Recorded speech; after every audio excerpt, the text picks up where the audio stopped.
Right now, we want to take a live look for you at the state capitol. This is where state lawmakers are moving forward with new gun control measures in the wake of that Texas shooting.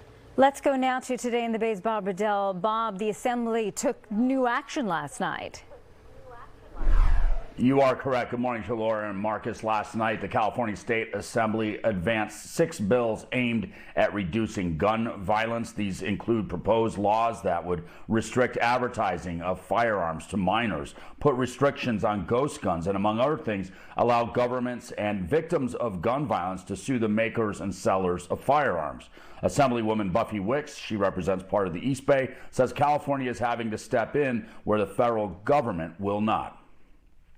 I'm just angered at their lack of action on this issue. And my hope is that this will be the wake-up call that they need to do what their constituents actually want. 90% of Americans, regardless of party ideology, want comprehensive federal background checks. We need to realize that people who think that, well, maybe if we could just implement tougher gun laws, it's going to solve it. Chicago and LA and New York disproved that thesis. But Governor Abbott just name-checked the state of California. I would caution him from doing that.